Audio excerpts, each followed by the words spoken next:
수요일 또 저녁에 또 하나님을 사모함으로 또 주의 말씀을 갈망함으로 이 자리에 오신 우리 성도님들을 또 환영하고 축복합니다.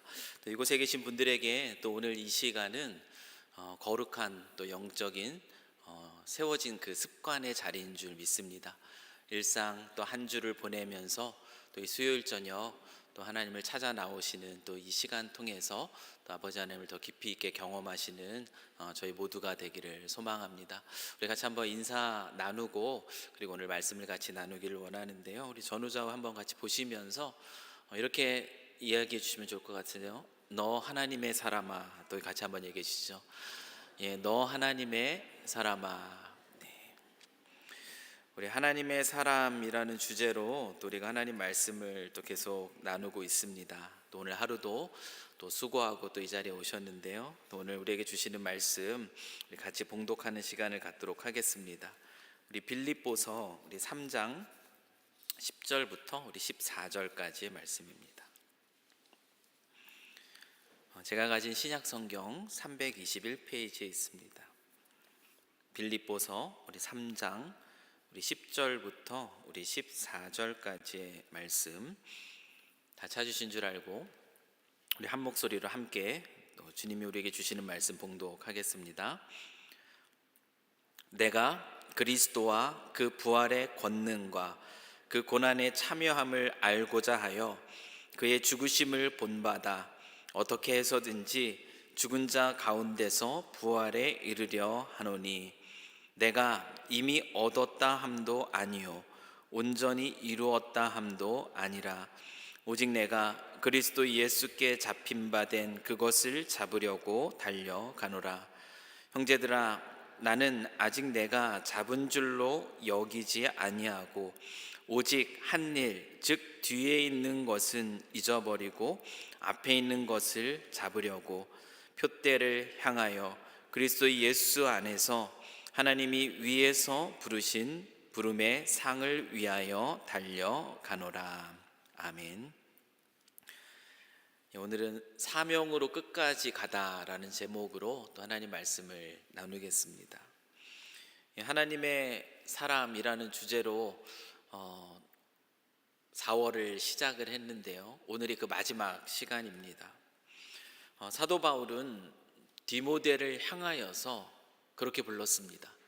너 하나님의 사람아. 성경에서 이 하나님의 사람이라는 이 호칭은 그냥 부르는 호칭이 아닙니다. 단순히 예수를 믿었기 때문에 교회를 다니기 때문에 주어지는 호칭은 아니라는 것이죠. 하나님의 사람이라는 것이 어떤 사람을 말하는 것인가, 어떤 그리스도인을 말하는 것인가, 우리가 지난 또 3주 동안 거듭해서 같이 나눴습니다. 하나님의 말씀으로 빚어진 그 인격과 삶으로 하나님을 영화롭게 하고 또 하나님이 깨닫게 하신 그 사명을 붙들고서 정말 하나님의 동역자로서 이 땅에서의 삶을 살아가는 사람, 이와 같은 그리스도인을 향하여 성경은 하나님의 사람이라고 부릅니다. 하나님은 이 영광스러운 호칭이 그런데 어떤 특별한 신앙에 열심히 있는 어떤 그리스도인들에게 붙여지는 호칭이 아니라 예수 그리스도를 우리의 구주와 주님으로 믿는 모든 그리스도인들이 바로 이 호칭에 합한 그러한 삶을 살아가기를 원하십니다. 우리 모두가 하나님의 사람으로서 이 땅을 살아가는 걸 우리 주님은 기뻐하신다는 것이죠. 우리는 하나님의 사람이 어떤 특징들을 가지고 있는지 우리 말씀을 통해서 특별히 구약의 인물인 이 다니엘을 통해서 살펴보았습니다. 먼저 하나님의 사람은 어떤 사람입니까? 하나님의 사람은 말씀에 기초한 분명한 삶의 기준을 가지고 있는 사람이 바로 하나님의 사람입니다. 이리저리 그 상황에 휩쓸리며 살아가는 사람이 아니라 말씀에 근거한 분명한 삶의 기준이 있는 사람. 우리가 아는 것처럼 다니엘이 그랬죠. 그는 바벨론 그 왕의 음식과 그가 마시는 포도주로 자신을 더럽히지 않겠다라는 그 뜻을 정한 사람이었습니다. 포로된 자가 그 왕의 명령을 거역하는 이와 같은 뜻을 정한다라는 것은 결코 쉬운 일이 아니에요. 그 결심을 했다는 것만으로도 굉장히 대단한 것입니다. 그런데 더욱 놀라운 것은 무엇이냐면 다니엘은 마음에 정한 그 뜻을 이루기 위해서, 그 뜻대로 살아가기 위해서 자신의 요구를 두려움의 그 상황 속에서 왕의 신하인 환관장에게 부탁하고 있다라는 것이죠. 다니엘은 용기 있는 그 도전을 합니다.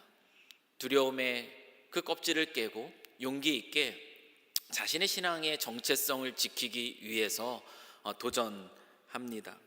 하나님의 사람의 이 두 번째 특징이 바로 이것입니다.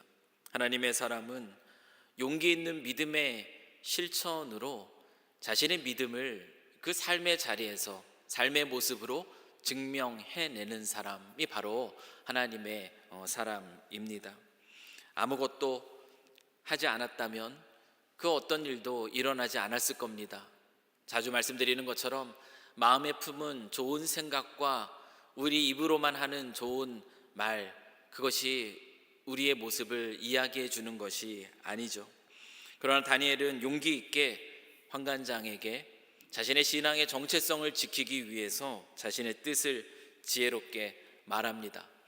그리고 살아계신 하나님의 그 선하신 도우심의 손길을 얻게 됩니다. 이러한 간증, 용기 있는 도전, 그리고 살아계신 하나님을 경험함, 이 간증은 다니엘이 그 이방 나라에서 신앙을 지키면서 살아가는 데 있어서 아주 중요한 밑거름이 되었음이 분명합니다. 그런데 이 다니엘의 신앙이 그의 노년에 이르기까지 흔들림 없이 견고하게 지켜질 수 있었던 데에는 또 하나의 중요한 이유가 있었다라고 말씀을 드렸습니다. 그것이 무엇이냐면 바로 매일 그 하루 3번씩 하나님께 기도드리던 다니엘의 영적인 습관입니다. 사도 바울이 디모데에게 권면했듯이 하나님을 즐거워하고 또 하나님을 닮아가고자 하는 그 열망이 있고 또 하나님이 기뻐하시는 일을 행하고자 하는 삶을 살아가기를 원하는 마음, 이 마음이 바로 경건이라고 말씀을 드렸습니다. 바울은 디모데에게 이와 같은 경건에 이르기 위해서는 자기 자신을 연단해야 된다라고 말씀을 합니다. 이 연단이라는 것이 바로 무엇이냐면 거룩한 영적인 습관을 세우는 것입니다. 다니엘에게 이 하루 3번 그 기도의 습관은 그의 경건의 기초입니다. 그의 경건의 기초였고 노년에 그가 사자굴에 던져지는 그 위험한 그 위기의 상황 속에서도 자신의 신앙을 지킬 수 있었던 영적인 힘의 근원이었습니다. 하나님의 사람의 3번째 특징, 지난주에 나눴던 3번째 특징은 바로 이것입니다. 하나님의 사람은 흔들림 없는 믿음의 삶을 위해서 거룩한 습관을 세우는 사람입니다. 이것이 지난 3주간 다루었던 내용들입니다.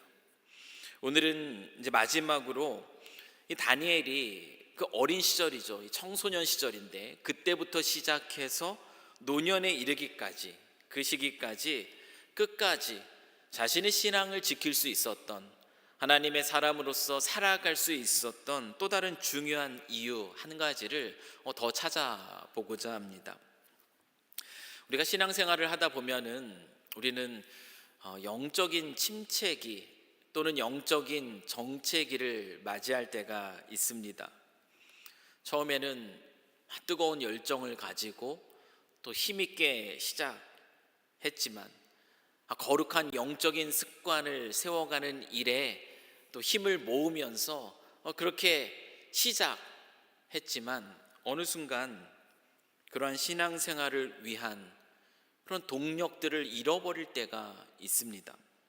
기도가 처음에는 그 하나님을 갈망함 속에 하나님을 만나는 그 기도를 드렸던 것 같은데 어느새 기도가 형식이 되어버린 거죠. 기도가 형식이 되어버립니다. 하나님의 말씀을 묵상하는 그 즐거움이 있었는데 어느 순간 이 말씀을 묵상하는 것이 나의 하나의 의무가 되어버리기도 합니다. 감사의 제목들, 날마다 그 하나님께서 내 삶 속에 무슨 일을 하셨을까 헤아려 보면서 이것도 감사 저것도 감사, 그 감사를 얘기하던 그 습관이 어느새 쥐어 짜내는 것이 되고 맙니다. 억지로 그 감사를 짜내는 거죠. 예배에 감격과 감동이 있던 그 자리가 이제는 무미건조한 자리가 되어버리기도 합니다. 영적인 동력을 잃어버릴 때 이런 영적인 침체기 또는 영적인 정체기를 우리는 신앙생활을 하면서 거치게 됩니다. 언제 우리가 이런 영적인 정체기 또는 이 침체기를 거치게 됩니까? 그때가 언제죠? 틀림없이 그때는 어느 때인가 하면은 우리가 하나님보다 세상의 것들을 더 사랑하기 시작할 때였다라는 것을 우리는 발견할 수 있어요. 돌아보면 하나님을 사랑하기보다 세상의 것들을 더 사랑하고 세상의 즐거움에 미혹이 되었을 때 우리는 이와 같은 영적인 침체를 맞이합니다. 또 언제 우리가 이런 영적인 동력을 잃어버리는가 하면은 우리가 죄에 빠져 있을 때예요. 하나님이 기뻐하시지 않는 그 죄를 즐기는 그러한 상황 가운데 있을 때, 죄 가운데 있을 때 당연히 우리는 이 영적인 그런 동력을 잃어버릴 수밖에 없습니다. 또한 우리의 삶의 무게에 너무 눌려서 지쳐 있을 때에도 우리는 이런 영적인 침체를 경험하기도 합니다. 그런데 내가 세상을 사랑한 것 같지도 않고, 그리고 내가 죄 가운데 있는 것 같지도 않고, 그리고 또한 삶에 그렇게 큰 어려운 문제가 있는 것 같지도 않은데 우리는 때론 이런 영적인 침체기, 영적인 동력을 잃어버린 상황 가운데 있을 때가 있습니다. 그럼 그때가 어느 때일까요? 세상을 사랑하는 것도 아니에요. 그리고 또한 내가 죄 가운데 있는 것도 아니고요. 그리고 삶의 문제가 그렇게 어려운 것도 아닌데 우리가 영적으로 힘을 잃어버릴 때, 그럼 그때가 어느 때일까? 저의 삶 속에서도 돌아봤을 때 그때가 어느 때인가 생각해 보면 그때는 내가 바라봐야 할 삶의 표대, 내가 놓치지 말아야 할 삶의 표대를 놓쳐버릴 그때에 정말 특별한 것이 없음에도 불구하고 영적인 동력을 잃는다라는 것을 저는 깨닫습니다. 한 청년이 있었습니다. 그 청년이 이 밴쿠버 땅에서 얼마나 열심히 살았는지 몰라요. 늘 부지런히 일하고 최선을 다해서 늘 시간을 쪼개어서 그 일을 하느라고 너무 많이 애쓰는 모습을 제가 보았습니다. 고단하고 수고롭지만 열심히 살아가던 그 청년이었어요. 그런데 그 청년이 그렇게 열심히 살았던 중요한 이유가 있었습니다. 그 이유 중에 하나가 무엇이냐면 영주권을 받기 위해서였어요. 그때 당시에 영주권을 받기 위해서 그가 해야 될 일들, 수고롭고 고단하지만 그 일들을 최선을 다해서 또 열심히 해야만 했습니다. 그리고 그렇게 열심히 살았어요. 영주권을 드디어 받게 됐습니다. 받게 됐을 때 그 청년이 연락을 합니다. 드디어 자기가 원하던 이 영주권을 받게 됐다고. 수고하고 인내함으로 얻어낸 그런 노력의 결과이지 않습니까? 그래서 정말 마음으로 또 축하해 줬습니다. 기쁜 마음으로 그를 축하해 줬어요. 근데 그 다음 날이 됐습니다. 하루가 지나자 또 그 청년에게 연락이 왔어요. 어떤 연락이 왔는가 하면은, 그런데 목사님, 저 이제 뭐 하죠? 그 청년의 그 말에는 자신의 목표를 잃어버린 그 삶의 공허함이 묻어 있었습니다. 그에겐 그 너머 영주권을 받고 난 이후에 나는 그 땅에서, 이곳에서 어떠한 삶을 어떻게 살아가야 된다라는 삶의 목적을 가지고 있지 않았던 것이에요. 단지 눈앞에 보이는 그 문제 해결을 위한 것, 그것이 그 삶의 목적이었던 겁니다. 우리가 어떤 목표를 이루었을 때 갑자기 허무해지는 경우가 있어요. 뭔가 원하는 어떤 자격증을 딴다든지 무엇인가를 얻고 나면, 뭔가를 내가 바라던 것을 이루고 나면 허무해지고 공허함을 느낄 때가 있습니다. 여러분, 왜 그렇습니까? 그와 같은 것들이 내 인생의 궁극적인 목표가 되지 않거든요. 내 인생을 살아가는데 하나의 수단이 되고 도구가 될 수 있는 것들이에요. 그것이 내 인생의 궁극적인 목적이 아닌데, 그와 같은 것들을 내 인생의 궁극적인 목적으로 삼게 될 때, 그때는 우리는 공허함을 느낄 수밖에 없어요. 왜냐하면 그 목적을 이루고 나면 다음에 봐야 할 그 목적을 아직 세우지 않았기 때문에, 아직 그것이 없기 때문에 목표를 잃어버리게 됩니다. 그래서 공허할 수밖에 없습니다. 삶의 궁극적인 목적을 놓치면 우리의 인생은 결국 허무함에 빠지게 됩니다. 그와 같은 인생의 모습을 바울은 우리에게 어떻게 그려주고 있는가 하면은 고린도전서 9장 26절에서 그러한 삶의 모습을 이미지로 우리에게 이렇게 그려주고 있습니다. 그러므로 나는 다름질하기를 향방 없는 것 같이 아니하고 싸우기를 허공을 치는 것 같지 아니하며. 바울이 얘기하는 것이 이것이에요. 열심히 뛰는 거예요. 열심히 달립니다. 뭔가 열심히 하는데 결승점이 어딘지 모르고 뛰는 것, 그것이 바로 다름박질하지만 향방 없이 가는 것이에요. 여러분, 그렇게 열심히 달렸는데 그 끝에 목적지가 어딘지가 없어요. 그렇다면 그 인생은 무엇으로 끝나겠습니까? 뭔가 열심히 달려요. 남들이 이리 뛰니까 이리 뛰고 저로 뛰니까 절로 뜁니다. 그런데 향방이 없어요. 방향이 없어요.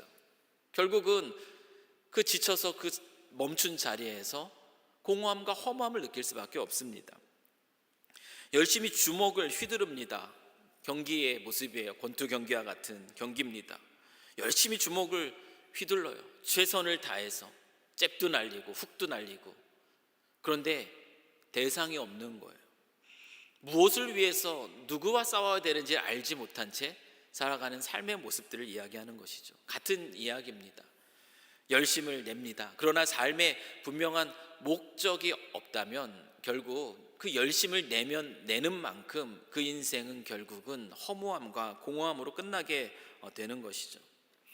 사도 바울은 그리스도 예수를 만난 이후에 그 자신의 삶의 모습 쭉 지내오면서 죽음을 앞둔 그 시점까지의 자신의 삶의 모습을 회고하며 이렇게 정리합니다. 그것이 바로 오늘 빌립보서 3장 14절의 말씀이에요. 우리 이 말씀을 한번 같이 읽겠습니다. 자, 시작. 표대를 향하여 그리스도 예수 안에서 하나님이 위에서 부르신 부름의 상을 위하여 달려가노라. 여러분, 우리가 잘 아는 이 사도 바울, 여러분, 사도 바울의 인생 어떤 인생이었습니까? 예수를 만나기 이전에도 자신만의 목적을 가지고 열심을 다해 최선을 다하는 인생이었습니다. 그 인생이 바로 다른 박제라여도 향방 없는 인생이었고, 그리고 싸움질을 하여도 허공에다가 치는 것과 같은 그런 인생이었던 것이에요. 그런데 이 바울이 그리스도 예수를 만났습니다. 그리스도 예수를 만난 이후로, 그리고 지금 감옥에 갇혀서 마지막 죽음을 가까이 둔 이 시점에 이르기까지, 여러분, 바울의 인생은 어떤 인생입니까? 바울의 인생은 그가 말하는 것처럼 그때 이후로 한평생 그의 인생은 쉼없이 달려가는 인생이었어요. 어쩌면 저렇게 뛸 수 있을까? 그만 좀 안주해도 되지 않을까? 전혀 그렇지 않은 모습이에요. 끊임없이 달려가는 인생이었습니다. 끝까지 삶의 동력을 놓치지 않습니다. 삶의 동력을 놓치지 않고 달려갔을 이유, 그렇게 달려갈 수 있었던 이유는 방금 우리가 읽었던 이 빌립보서 3장 14절 말씀에서 보는 것처럼 그에게는 삶의 분명한 목표가 있었습니다. 그가 바라보는 표대가 있었어요. 그 표대를 놓치지 않았습니다. 그것이 바울이 그렇게 달려갈 수 있었던 삶의 동력이었다라는 것이에요. 그 표대가 무엇입니까? 그 표대는 바로 예수 그리스도예요. 예수 그리스도. 자기 자신을 위해서 10절과 11절 내용이 바로 그 얘기를 이야기하고 있어요. 자기 자신을 위해서 고난을 당하시고 그리고 십자가에 달려 죽으시고 그리고 죄와 사망을 이기시고 부활하신 예수님, 그 예수님이 자기 자신을 찾아와 주셨거든요. 그 예수님이 자신의 삶의 표대인 겁니다. 그분이 내 삶의 이유가 된 거예요. 바울에게 그렇습니다. 그럼 빌립보서 3장 12절 말씀도 한번 보세요. 그는 이렇게 고백해요. 내가 이미 얻었다 함도 아니요 온전히 이루었다 함도 아니라 오직 내가 그리스도 예수께 잡힌 바 된 그것을 잡으려고 달려가노라 라고 이야기합니다. 이 구절에는 두 가지 이미지가 있어요. 하나는 사로잡힌 겁니다. 그리고 또 하나는 잡으려고 달려가는 그런 모습이 그려지고 있는데요. 예수님이 다메섹 도상에서 사도 바울을 찾아오셨어요. 찾아오셔서 그를 만나 주셨습니다. 그 만나 주신 그 순간, 예수를 만난 그 순간을 사도 바울은 뭐라고 표현하고 있는가 하면은 주님께 완전히 사로잡힌 순간이라고 얘기하고 있어요. 방향 없이 다름질하던 허공을 치던 자기 자신을 주님이 사로잡아 주셨다. 사로잡아 주신 그 순간이라고 그는 지금 고백하고 있는 거예요. 그를 사로잡으신 그 주께서 바울에게 주신 것이 있습니다. 그것이 무엇이냐면 새로운 삶의 의미를 그에게 허락해 주셨어요. 그 새로운 삶의 의미, 그것은 무엇이냐면 주님이 그에게 맡겨주신 사명입니다. 바울은 자기를 찾아와 주신 그 주님께 완전히 사로잡힌 가운데 주님이 자신에게 주신 그 사명을 기억하면 그 주님을 따라가지 않을 수 없다. 그 주님을 잡으려고 내가 주님을 쫓아간다. 지금 그렇게 고백을 하고 있는 것이에요. 이 고백은 사도행전 20장 24절 말씀에서 더 분명하게 드러납니다. 내가 달려갈 길과 주 예수께 받은 사명 곧 하나님의 은혜의 복음을 증언하는 일을 마치려 하면은 나의 생명조차 조금도 귀한 것으로 여기지 아니하노라. 그는 그의 달려갈 길에 대해서 얘기하고 있어요. 이 바울이 달려갈 길은 어디입니까? 그의 표대가 되시는 그리스도 예수를 향해서 그는 달려가고 있습니다. 그리고 바울은 그 길을 어떻게 걸어가고 있는가? 자기를 사로잡은 주 예수께 받은 그 사명으로 그 길을 걸어간다라고 고백을 하고 있다라는 거죠. 나를 사로잡으신 그리스도 예수라는 그 표대를 우리가 인생 속에서 놓쳐버릴 때 우리가 그 시선을 그리스도 예수로부터 우리가 다른 곳으로 옮기게 될 때 그땐 동시에 무엇도 사라지는가 하면은 주님께서 우리에게 맡겨주신 그 사명도 놓치게 됩니다. 그런데 반대로 나를 사로잡아 주신, 그래서 당신의 자녀로 삼아 주신 우리 주 예수 그리스도를 매 순간순간마다 바라보며 살아갈 때 우리는 그분이 나에게 주신 사명을 끊임없이 기억하게 되는 것이요, 그리고 그 사명으로 살아갈 수 있게 됩니다. 나를 사로잡으신 그리스도 예수, 그 표대를 잃어버리고 그리고 그분이 우리에게 주신 그 사명을 놓쳐버릴 때 우리 영적인 동력은 잃어버리는 것이에요. 내가 무엇을 위해서 왜 사는지를 놓쳐버리기 때문에 우리는 신앙의 삶을 살아가면서 그 의미를 잃어버리게 되는 것입니다. 반대로 날 사로잡으신 예수 그리스도를 바라보며 주님께서 내게 맡겨주신 사명, 그것이 있을 거예요. 아마 각 사람에게 그 사명이 있습니다. 그 사명을 기억하게 될 때 그때 우리는 다시 뛰게 되는 겁니다. 다시 심장이 뜁니다. 내가 다시 뜨거워집니다. 그것은 우리가 주께서 우리에게 주신 사명을 다시 기억하게 될 때 그래요. 하나님의 사람의 네 번째 특징이라는 것이 바로 이것입니다. 하나님의 사람은 인생의 여정 중간에 표대를 잃어버린 채 멈춰 있는 사람이 아니라 나를 사로잡으신 그 주님을 바라보면서 주께서 내게 주신 사명으로 끝까지 달려가는 사람, 이것이 바로 하나님의 사람이에요. 여러분, 다시 우리 다니엘의 이야기로 한번 돌아가 보겠습니다. 여러분, 뜻을 정하고 용기 있게 자신의 신앙을 지키는 선택을 했던 다니엘, 그 다니엘을 하나님은 보호해 주셨습니다. 그리고 다니엘에게 학문과 지혜를 부어주셨어요. 다니엘서 1장 21절 말씀을 보면은 이와 같은 사건이 있은 이후에 다니엘의 삶을 한 줄로 이렇게 정리합니다. 다니엘은 고레스 왕 원년까지 있으니라.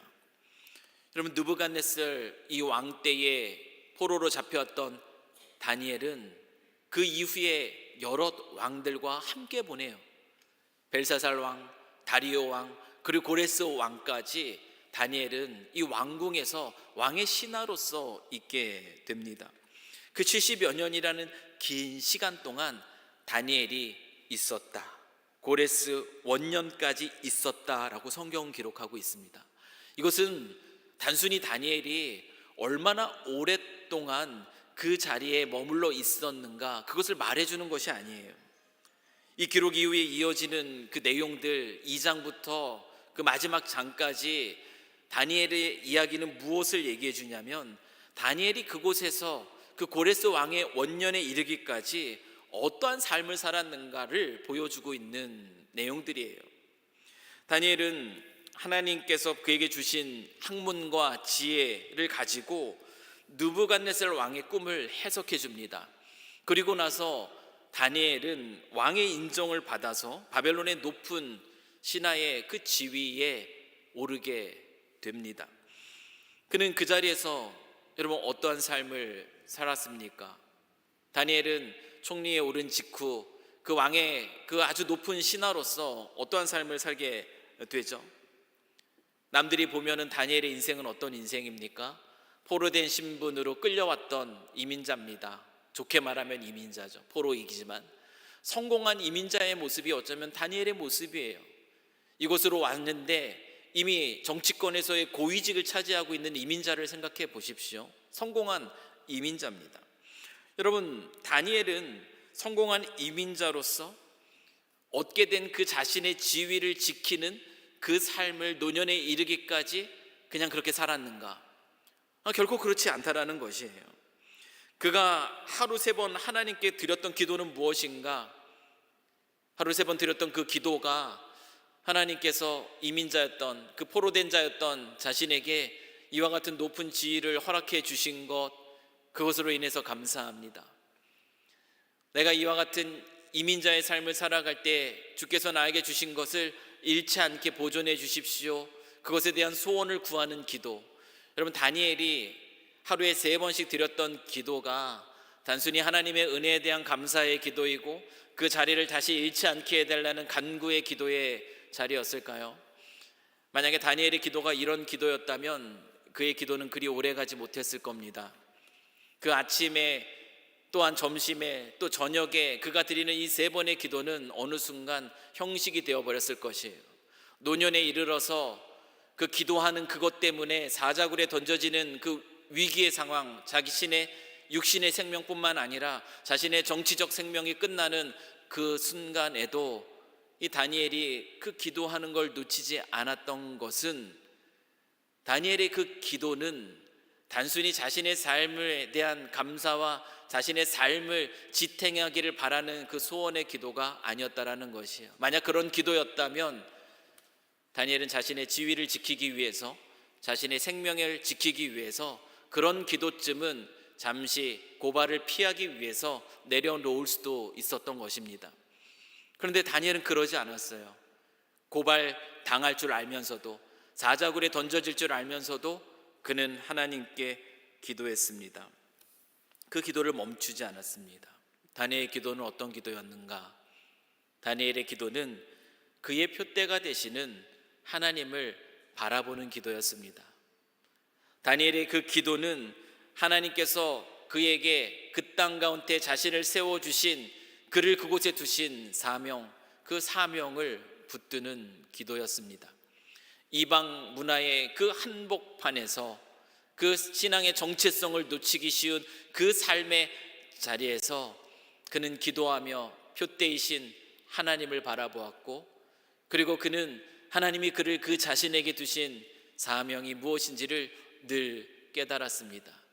다니엘의 기도는 그런 기도였다라는 것이에요. 그것이 분명합니다. 그 근거는 다니엘이 마지막에 본 환상 가운데, 하나님이 그에게 주신 말씀 가운데 드러납니다.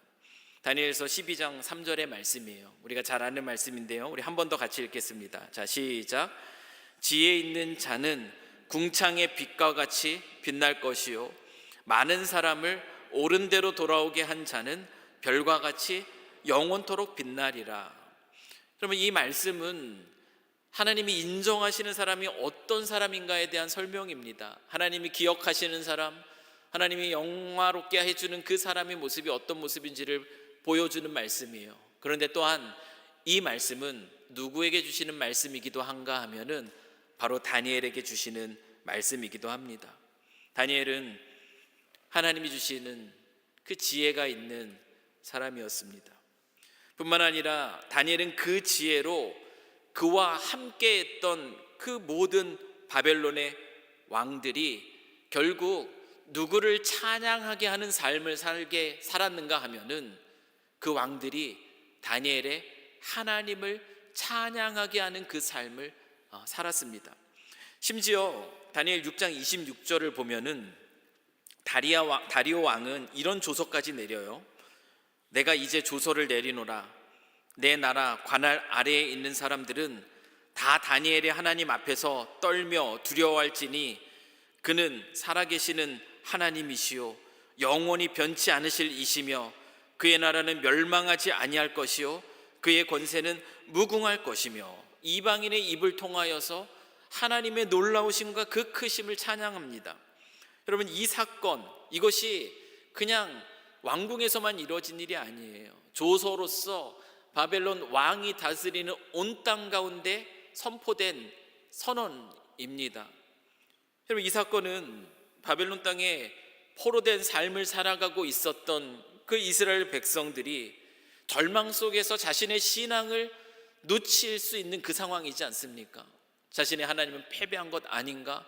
우리는 성전도 잃고 땅도 잃고 포로된 자로 살아가 있으니 절망 가운데 신앙을 잃을 수밖에 없는 그 상황 속에서도 그들로 하여금 하나님께 소망을 두게 하는 그런 영적인 그런 소망의 근거가 되는 것이에요.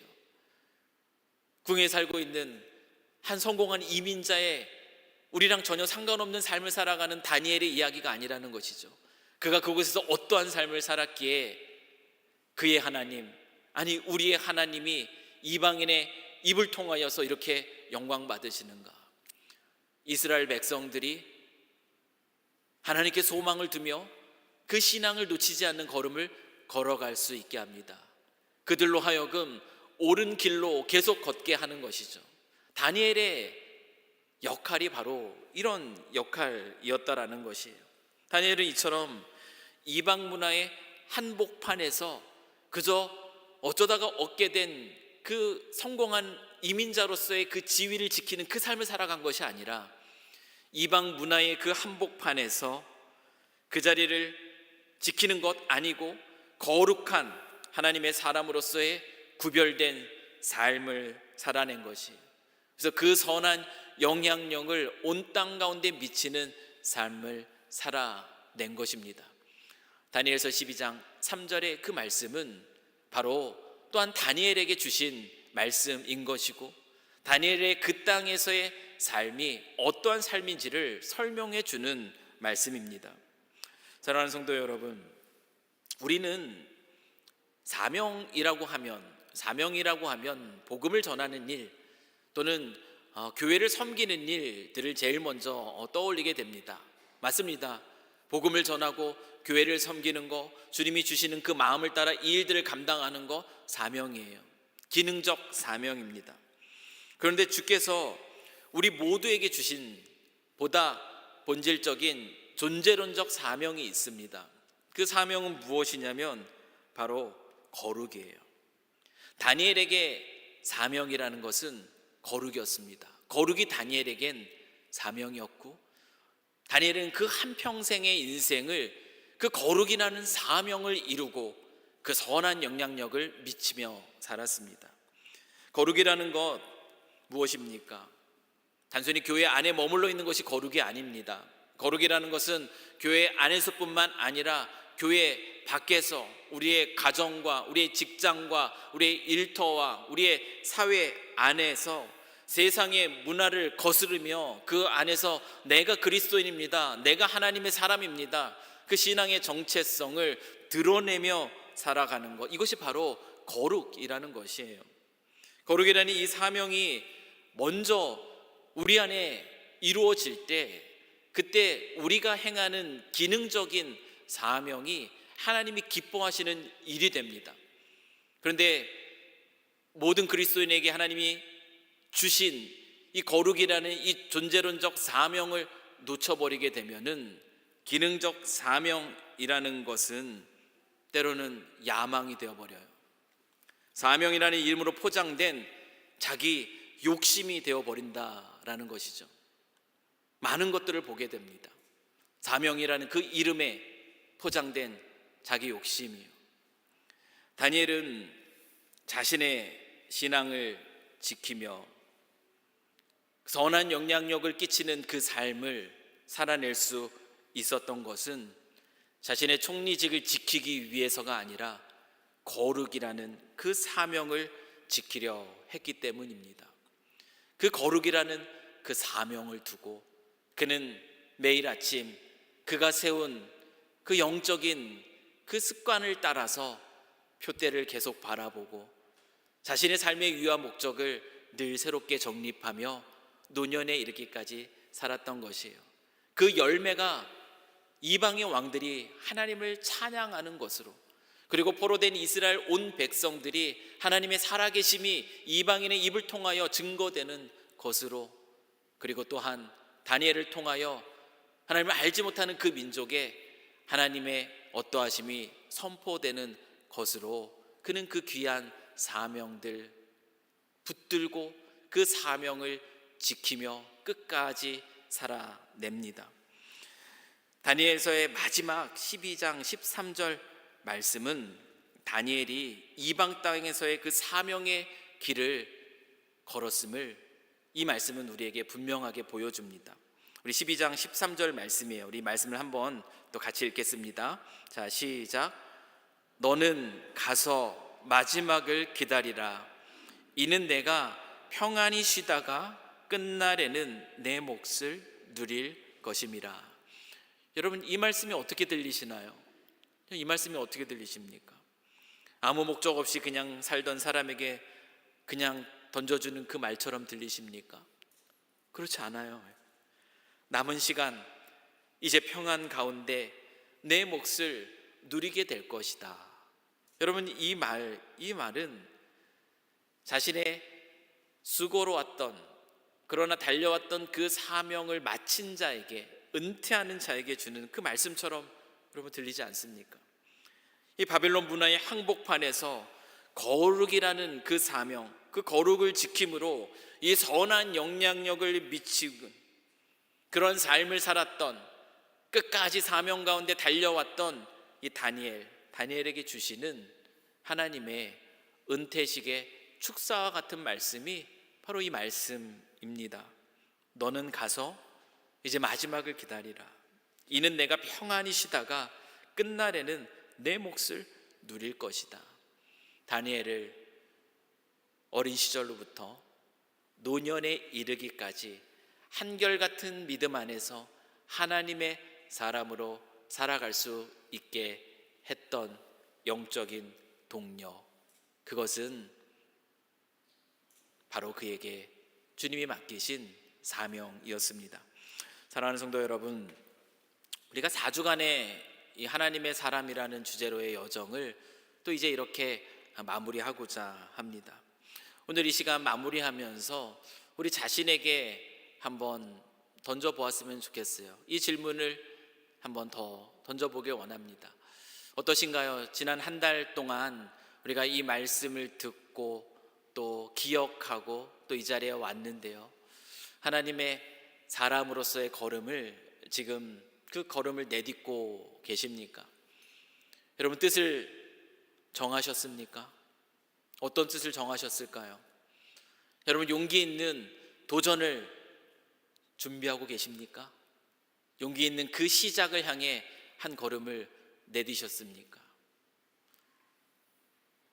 거룩한 그 영적인 습관을 여러분 세우며 하나님의 사람으로서의 그 길을 걸어가기 위해서 그 길들을 준비하고 계십니까?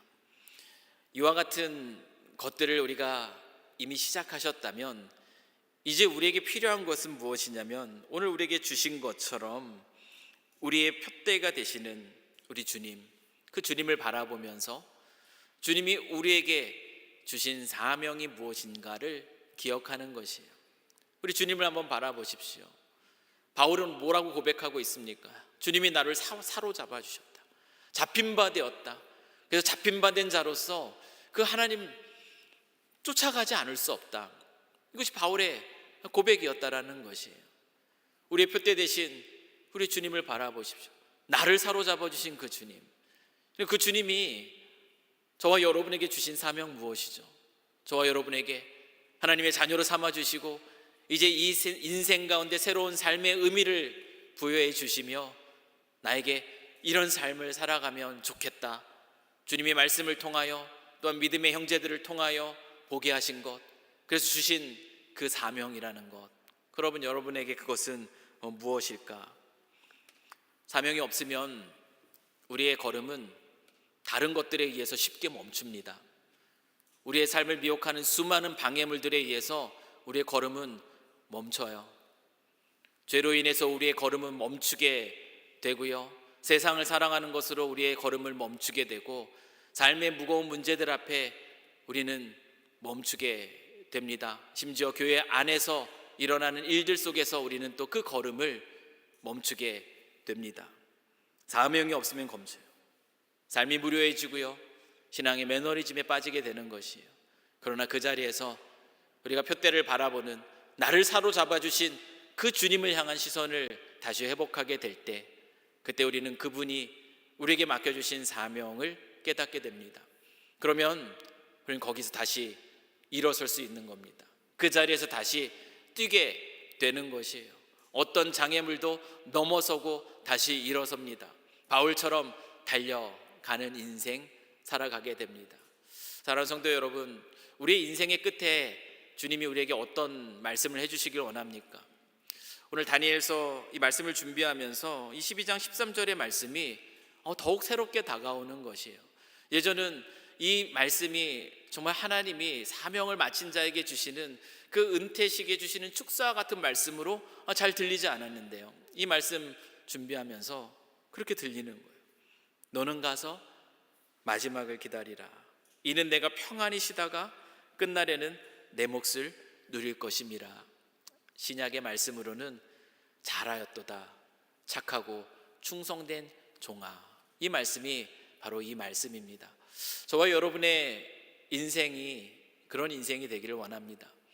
우리는 인생의 여정 어디에 와 있습니까? 혹시 지금 멈춰 있습니까? 다시 일어서서 다시 뛰는 저와 여러분이 되길 원해요. 존재론적 사명이 있습니다. 거룩을 지키며 또한 주께서 우리에게 주신 기능적 사명들, 그것을 아름다운 일들로 이뤄가는 그 삶 속에서 선한 영향력을 미치고 또 하나님의 기뻐하심을 입는 하나님의 사람으로서 살아가는 저와 여러분이 되실 수 있길 주님의 이름으로 간절히 축원합니다. 기도하겠습니다. 신실하신 하나님 아버지, 오늘 또 이 저녁에 또 우리를 불러주시고 또 진리의 말씀으로 우리를 깨우쳐 주시니 감사합니다. 사명이 있기에 오늘 다시 일어납니다. 사명이 있기에 오늘 멈추지 않습니다. 우리의 삶이 주님 오시는 그날까지 우리의 푯대 되신 그리스도 예수를 바라보는 가운데 그분이 나에게 맡겨주신 그 사명으로 우리의 마음이 뜨거워져 그 삶을 살아갈 수 있는 우리 모두가 되도록 주 하나님 아버지 축복하여 주시옵소서. 진정한 삶의 목적이 바로 거기에 있음을 우리가 놓치지 않게 하시고 그 길 끝에서 우리 주님을 만나고 주님의 안아주심을 경험하고 주님의 따뜻한 그 축사 앞에 기뻐하는 저희 모두가 되도록 주 하나님 아버지, 오늘 이 시간 다시 한번 주님을 바라볼 때에 우리의 영혼을 새롭게 하여 주시옵소서. 하나님의 사람으로서 살아가는 우리 모두가 되게 하실 줄 믿사오며 이 모든 것 우리 구주 예수 그리스도의 이름으로 기도합니다. 아멘.